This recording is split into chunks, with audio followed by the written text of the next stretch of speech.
I am the first woman brewmaster west of the Rocky Mountains. As a kid, I had a fascination with yeast. I don't know why, but I did. So I started, fermenting liquids at that point.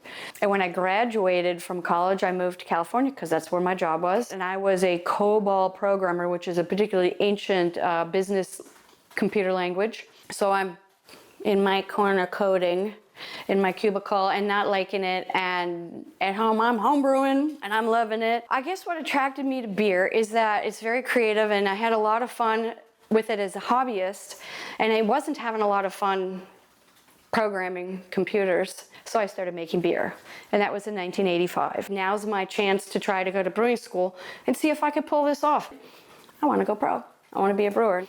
I was the only woman homebrewer in my first club I belonged to, and then in my second club I belonged to, I was the only woman homebrewer at the time. I liked it because, you get to hang out with a bunch of guys. So it was kind of fun to be the only girl because that meant you were the prettiest one because you were the only one.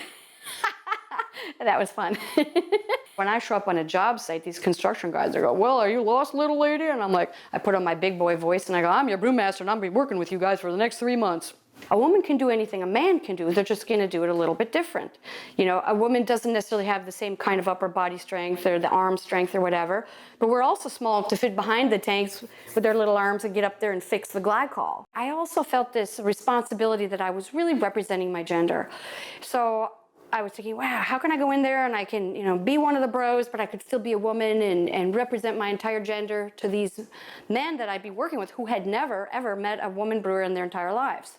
Pink Boots Society is an international organization that started as just a list of women brewers. But when we managed to get some of those women brewers in a room, and I said, we're going to vote today.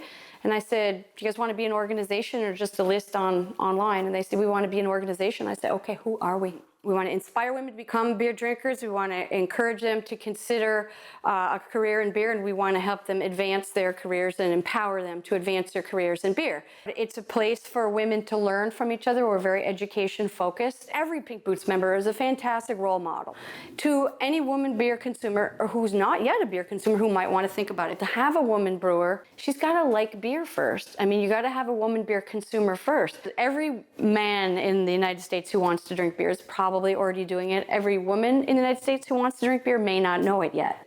Commercially is a very male-dominated field. It's less than 1% of women brewers to male brewers. Making a product in 2 weeks that makes people happy and smile and really come together, that's really redeeming.